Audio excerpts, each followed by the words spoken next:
మరికొన్ని గంటల్లో అమరావతి 2.0 లాంచింగ్ కార్యక్రమానికి ఏపీ ప్రభుత్వం శ్రీకారం చుట్టింది. ప్రధానమంత్రి నరేంద్ర మోడీ ఈ కార్యక్రమానికి రాబోతున్నారు. ప్రస్తుతం మంత్రి రాంప్రసాద్ రెడ్డి మనతో ఉన్నారు. సార్, దాదాపుగా 5 సంవత్సరాలు విధ్వంసానికి గురైన నేపథ్యంలో ఎటువంటి ప్రణాళికలతో రాజధాని అభివృద్ధి చేయబోతా ఉన్నారు? గౌరవ ప్రధానమంత్రి గారు రేపు 2వ తారీఖున అమరావతి రీస్టార్ట్ అనే నినాదంతో గౌరవ ముఖ్యమంత్రి వర్యులు నారా చంద్రబాబు నాయుడు గారి ఆహ్వానం మేరకు అమరావతికి విచ్చేస్తున్నారు. ముఖ్యంగా మీ అందరికీ తెలుసు, గత 5 సంవత్సరాల్లో భారతదేశంలో ఉన్న రాష్ట్రాల్లో ఏ రాష్ట్రానికి రాజధాని లేదంటే ఆంధ్రప్రదేశ్కి అనే చెప్పలేని పరిస్థితిలో ఈరోజు బయటపడి మరొక్కసారి అమరావతిని పునఃప్రారంభించుకునేదానికి శంకుస్థాపన కార్యక్రమానికి ప్రధానమంత్రి గారు వస్తున్నారు. సుమారుగా 6-7 లక్షల మంది జనాలతో రేపు ఆయనకు స్వాగతం పలుకుతున్నాం. ముఖ్యంగా అమరావతిలో గత 2014-19లో ఏ విధమైన అభివృద్ధి కార్యక్రమాలు చేపట్టాలో ఆ రోజు ప్రణాళికాబద్ధంగా చంద్రబాబు నాయుడు గారు ముందుకెళ్లారు.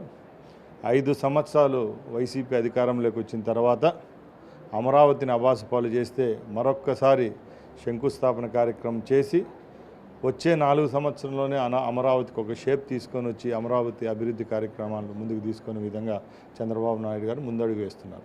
సార్, నిన్న ప్రోటోకాల్ అధికారులు మాజీ సీఎం జగన్ ఇంటికి ఇన్విటేషన్ ఇచ్చారు, ఆయన లేరు. సో ఆయన వస్తారని ఆశిస్తున్నారా? మేము ఒకటే చెప్తున్నామండి, జగన్మోహన్ రెడ్డికి ప్రజల పట్ల, రాజ్యాంగం పట్ల, అలాగే శాసనసభ వ్యవహారాల పట్ల ఏ దాని మీద గౌరవం లేదు. శాసనసభకు ఎన్నికయ్యి ఒక ప్రతిపక్ష హోదా కూడా దక్కని రోజుల్లో కూడా అసెంబ్లీకి వచ్చి ప్రజల పక్షాన్ని మాట్లాడిన పాపాన పోలేదు. అలాంటి వాడు ఈరోజు ప్రధానమంత్రి ప్రోగ్రాంకి వస్తాడంటే మేము నమ్మం. ఆయన ఎంతసేపు ఒక ఎమోషనల్గా జనాలను రెచ్చగొట్టి ఆయన వైపు తిప్పుకునేదానికి ప్రయత్నమే తప్పక జనాలకు మంచి చేసేదానికి ఆయన ఎప్పుడు ఉండడు. ముఖ్యంగా అమరావతి విషయానికి వస్తే ఆ రోజు అమరావతి రైతులను జైల్లో పెట్టించిన ఆయన మరొకసారి అమరావతికి వస్తాడని మనం ఎలా అనుకుంటాం అని తెలియజేస్తాం. సార్, ఆడుదాం ఆంధ్రతో దమ్ముంటే అరెస్ట్ చేసుకోండి అని చెప్పి రోజే సవాల్ విసురుతుంది మీకు. దమ్ము ధైర్యం అనేది ఎవరికుందో అతి త్వరలోనే తెలుస్తుంది. ముఖ్యంగా అసెంబ్లీలో ఆడుదాం ఆంధ్ర గురించి సభ్యులు అడిగిన తర్వాత మేము ఒక కమిటీని కూడా నియమించడం జరిగింది. అతి త్వరలోనే ఆ కమిటీ నివేదికను ఆసరా చేసుకుని ఎవరైతే ఈ ఆడుదాం ఆంధ్రలో స్కామ్కి పాల్పడి ఉంటారో, ఎవరైతే ప్రజల డబ్బు తిన్నారో వాళ్ళందరినీ తగిన చట్టం పరిధిలోకి తీసుకొని వచ్చి చర్యలు తీసుకుంటారు. ఫైనల్గా ఈ డిఎస్సికి సంబంధించి స్పోర్ట్స్ కోటాలు ఎన్ని రాబోతున్నాయి, వారికి ఎటువంటి ఇది అవ్వబోతుంది? ముఖ్యంగా క్రీడాలోకానికి ఒక శుభవార్త.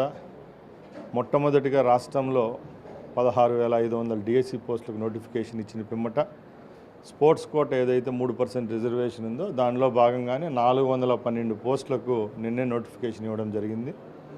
రాష్ట్రంలో ఎవరైతే ఆశావాహులు ఉంటారో, గత 10-15 సంవత్సరాల్లో ఎవరైతే క్రీడల్లో సర్టిఫికెట్లు సంపాదించి మెరిట్లో ఉంటారో వాళ్ళందరికీ ఒక మంచి శుభపరిణామం.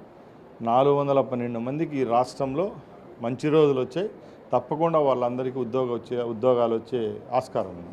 సో ఇది మొత్తం మీద చూసుకుంటే గత 5 సంవత్సరాల విధ్వంసానికి గురైన అమరావతి ప్రధానమంత్రి నరేంద్ర మోడీ చేతుల మీదుగా మరొకసారి పునఃప్రారంభం కాబోతుంది. భవిష్యత్తులో దేశంలో ఉన్న అన్ని రాష్ట్రాల కంటే ఆంధ్రప్రదేశ్ రాజధాని గొప్పగా ఉంటుందని చెప్పి మంత్రి రాంప్రసాద్ రెడ్డి చెప్తున్నారు. Voter studio.